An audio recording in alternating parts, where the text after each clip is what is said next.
Le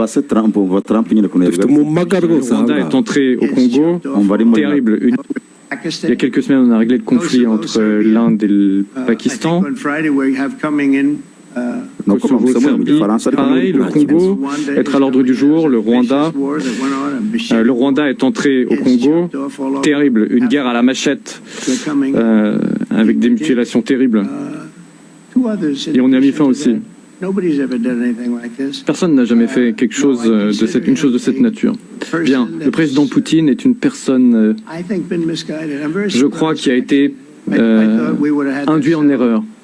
Et je pense qu'on va résoudre cette guerre, on va réussir. On a déjà mis fin à 4 guerres depuis que je suis là. Et il m'a dit, je vous aide sur l'Iran. Je lui ai dit non, occupez-vous.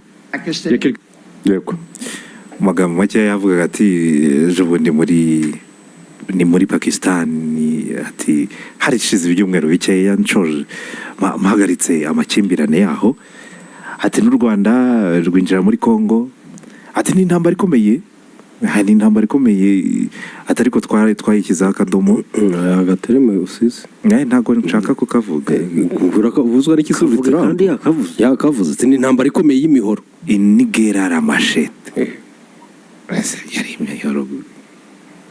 yari irimo nayo imihoro nanze kukavuga kubera ko numvaga bitari kubura n'ibyo nzi. I think on Friday we have coming in the Congo is coming in and Rwanda is coming in. That was a vicious war that went on, a machete war, heads chopped off all over Africa. They're coming in. We did 2 others in addition to that. Nobody's ever done anything like this. No, I consider him a person that's I think on Friday we have coming in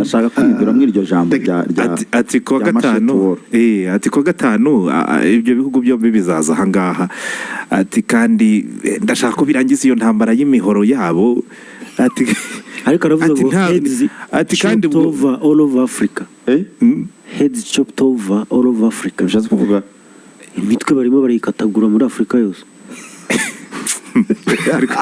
Trump nawe yicumurya arabikabiriza gakacya dramatije ati nta wundi muntu wigeze akora ibintu nk'ibyo ati iyo ni nzayihagarika kandi zabibaye iya kane mu ntambwe kuva nagera muri office mpagaritse intambara enye zose ati nta muntu numwe wigeze akora zibayanye iziheze yazitondetse arazisaka akazibura muri Pakistan we kwirwa kureba no gusoma ibyizo ntambara cyangwa se uburyo zabayeho hereza umuntu pri Nobel yego urumva ibindi bize nyuma document ni nyuko nta wundi muntu wigeze akora ibintu ndi gukora none hari umuyobozi muri otani wamubwiye ngo daddy umunyamakuru inyuma yawe bimubajije ariko ko numvise hari umuyobozi wa otani akubwira ngo daddy ati ubwo wabyakiriye ute?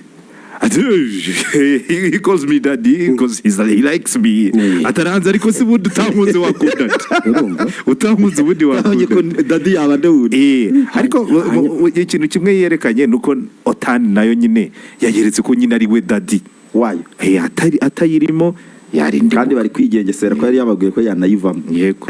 Yabasabye akantu koroshye ariko kari gakomeye kuri bo.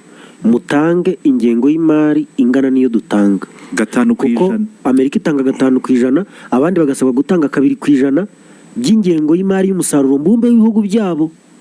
Ariko na 2 kabananira ntibayitange kuko nyine bafata umusaruro mbumbe w'ibihugu byabo bakuba na 2% bagasanga ari menshi bakanga kuyatanga. Arangije aje arababwira ati niyo 2 niyo yarabananiye nimutange 5%. Nimutabikora ndavamo. Gatwero cyane kwa biruta rero nako kwa Nduhungire kwa ministre Nduhungire nyine urumva nibyo Trump yarari kuvuga ati kuri uyu wa gatanu ibi bihugu byombi bizaza ahangaha noneho basinye burundu ko iyo ntambara y'imihoro tuyirangije burundu ubwo no kuvuga ngo aba perezida ibindi bazakora nyuma yaha so gusinya.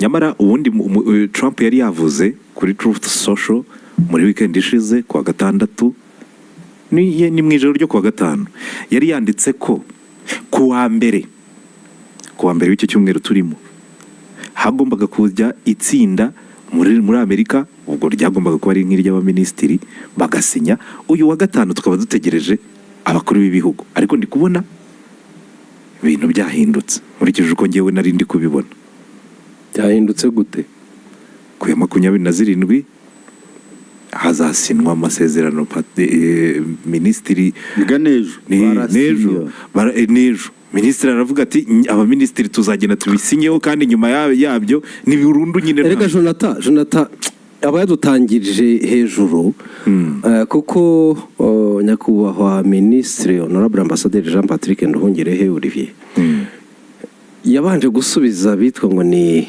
RDC Times. RDC Times